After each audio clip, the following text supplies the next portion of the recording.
মানুহ সুখী হ'ব নোৱাৰাৰ মূল কাৰণটোৱে হৈছে মন। মনক যদিহে নিজৰ অধীনত ৰাখিব পাৰে তেনেহ'লে সকলো পৰিস্থিতিতেই সুখী হ'ব পৰা যায়।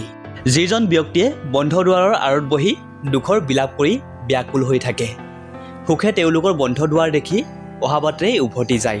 দুখ সকলোৰে জীৱনত আছে, কিন্তু সেই দুখক মনত ৰাজত্ব কৰিব নিদিব।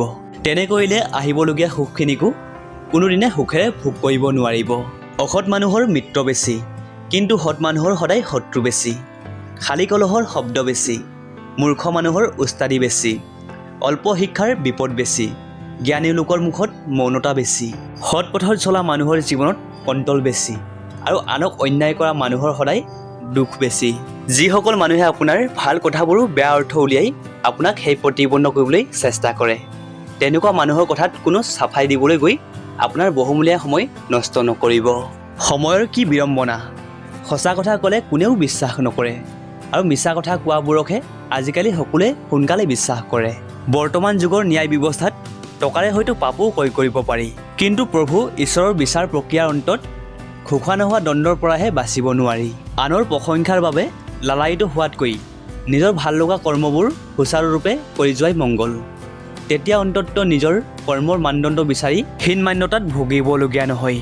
যি শিক্ষাই জীৱনৰ অন্তিম সময়ত নিজ পিতৃ মাতৃক কৰুণভাৱে মৰিবলৈ দি নিজে বিদেশত সুখৰ জীৱন যাপন কৰিবলৈ মনত এক বিকৃতি মানসিকতা গঢ়ি তুলিব পাৰে, তেনেকুৱা শিক্ষা গ্ৰহণ কৰাতকৈ অশিক্ষিত হৈ থকাটোৱেই শ্ৰেয়। তিনিজন মানুহক জীৱনত কেতিয়াও নাপাহৰিব। 1. যিয়ে আপোনাক সংকটত পেলাইছে সেইজন মানুহক কেতিয়াও নাপাহৰিব আৰু ভৱিষ্যতে সদায় তেওঁৰ পৰা সাৱধানে থাকিব। 2. সংকটৰ কালত যিয়ে আপোনাৰ সংগ এৰি গুচি যায় তেনেকুৱা ব্যক্তি কোনোদিন আপোনাৰ মৃত্যু হ'বই নোৱাৰে। তেনে মানুহ কেৱল পৰজীৱী হাদিছ। তেনেকুৱা মানুহৰ পৰা ভৱিষ্যতে কোনো আশা নকৰিব। 3. সংকটৰ সময়ত যিয়ে আপোনাৰ সংগত থাকি মনোবল বঢ়ায় সেইজন ব্যক্তিৰ জীৱনত কেতিয়াও পাহৰি নাযাব, কাৰণ সেইজনেই হ'ল আপোনাৰ জীৱনৰ পৰম মিত্ৰ। য'ত নাৰীক পূজা কৰা হয় তাত স্বয়ং ঈশ্বৰে বাস কৰে, আৰু য'ত নাৰীৰ অপমান হয় তাত ঈশ্বৰে আৰু ভাগ্য দুয়োটাই ৰুষ্ট হয়। স্মৰণ ৰাখিব সদায়, যদি নাৰীয়ে কল্যাণী ৰূপ ধৰিব পাৰে তেনেহ'লে সেই নাৰীয়েই সময়ত মহাকালীৰ ৰূপ ধৰিবলৈও বেছি সময় নালাগে।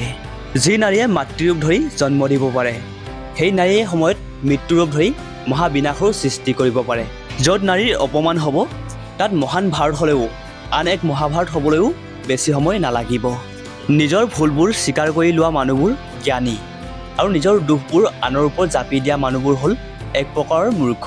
তেনে লোকৰ সংগত যিসকল আছে যিমান পাৰে সোনকালে আঁতৰি অহাটোৱেই নিজৰ বাবে মংগল।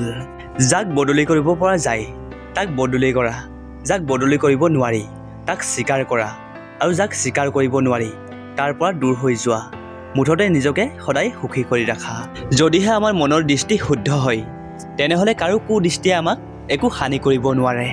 যেনেকৈ বেছি ফল লগা ডালবোৰ সদায় তলৰ ফালে হালি আহে, ঠিক তেনেকৈ জ্ঞান আৰু সমৃদ্ধিৰে পৰিপূৰ্ণ মানুহবোৰেও সদায় শিৰতল কৰি চলিব লাগে। তেতিয়াহে কোনোদিনে মনত অহংকাৰে প্ৰৱেশ কৰিব নোৱাৰিব। প্ৰতিশোধৰ অগ্নিক যদিহে মনত বহুদিন জীয়াই ৰখা হয় তেতিয়া কেতিয়াও কাকো ন্যায় কৰিব নোৱাৰিব। সেই অগ্নিত জ্বলি জ্বলি নিজেই যাতনা ভুগি থাকিব লাগিব, কাৰণ প্ৰতিশোধে আমাৰ দ্বাৰা সদায় দুষ্কাৰ্য সংঘটিত কৰিবলৈ আমাক প্ৰেৰণা যোগায়, কিন্তু ন্যায় বা ক্ষমাই নীৰৱে সদায় সৎকৰ্ম কৰি যায়। সেয়েহে প্ৰতিশোধৰ ভাৱ মনত ৰখাতকৈ ক্ষমা কৰি দিয়াই সকলোৰে বাবে মংগল। কেতিয়াও লগাতকৈ বেছি ত্যাগী নহ'ব, নহ'লে সকলোৱে মাথো আপোনাক যেতিয়াই তেতিয়াই ব্যৱহাৰ কৰিবলৈ চেষ্টা কৰিব। দুখৰ ধুমুহা আহিল বুলিয়েই সুখৰ পোচাকযোৰ বিচাৰিব নেৰিবা। স্বাৰ্থপৰ মানুহবোৰ থাকিল বুলিয়েই সকলোকে স্বাৰ্থপৰ বুলি নাভাবিবা। দুখ আছে বাবেই সকলোৰে জীৱনত সুখৰ বহু গুৰুত্ব, বেয়াবোৰ আছে বাবেই ভালবোৰৰ বহু মহত্ব, ধ্বংস আছে বাবেই সৃষ্টিৰ আকুলতা অনন্ত, আশা আছে বাবেই জীৱনৰ ইমান সৌন্দৰ্য। বন্ধুত্ব হ'ল এনেকুৱা এক সম্পদ যে কেতিয়াও আৰু কোনো পৰিস্থিতিতেই আমাক এৰি নাযায়। সকলো সময়তে সাহস আৰু প্ৰেৰণাৰে আমাৰ মনক সদায় জীপাল কৰি ৰাখে। তেনেকুৱা বন্ধুত্ব টকাই নহয় ভাগ্যৰ বলতহে লাভ কৰিব পাৰি। যিমানেই বিশ্বাসী মানুহ নহওক কিয় কোনোদিনে কাকো চকু মুদি বিশ্বাস নকৰিব, কাৰণ এনেকুৱা কৰিলে আপোনাৰ নিজস্ব বুলিবলৈ একোৱেই নাথাকিব, আৰু কেতিয়াবা সেই স্বভাৱৰ বাবে বিপদত পৰিবলগীয়া হ'বও পাৰে। সেয়েহে সকলোকে বিশ্বাস কৰক, কিন্তু চকু মুদি কাকো বিশ্বাস নকৰাই মংগল। মনুষ্যই নিজৰ পণ বা প্ৰতিজ্ঞাৰ ওপৰত দৃঢ় থকাটো বৰ উত্তম কথা, কিন্তু সকলো পৰিস্থিতিতেই সেই প্ৰতিজ্ঞাৰ দৃঢ়তা থকাটো ভাল কথা নহয়। সময় আৰু পৰিস্থিতিৰ দাবী সাপেক্ষে নিজৰ সেই প্ৰতিজ্ঞা ভংগ কৰিলেও কোনো অধৰ্ম নহয়। বৰঞ্চ সেই সিদ্ধান্তই কেতিয়াবা সমাজৰ লগতে কাৰোবাৰ জীৱনৰ গতিও সলনি কৰি দিবলৈ বিশেষ ভূমিকা পালন কৰিব পাৰে। মন বেয়া হ'লেও কেতিয়াও কাকো বেয়া শব্দ নক'ব, কাৰণ পিছলৈ আপোনাৰ মনটো ভাল হৈ যাব ঠিকেই, কিন্তু আপুনি কোৱা সেই বেয়া শব্দটিয়ে ভাল সম্পৰ্ক এটা চিৰদিনৰ বাবে নষ্ট কৰি পেলাব। কেতিয়াও কাকো দুৰ্বল বুলি নাভাবিব, কিয়নো এই দুৰ্বল বুলি ভবা মানুহে যদি নিজৰ বাস্তৱিক বলৰ উমান পায় তেতিয়া প্ৰবল বিনাশৰ সৃষ্টি কৰিব পাৰে। সেয়েহে কাৰোবাৰ বিনম্ৰতা আৰু কোমল মনক সদায় সন্মান কৰা উচিত।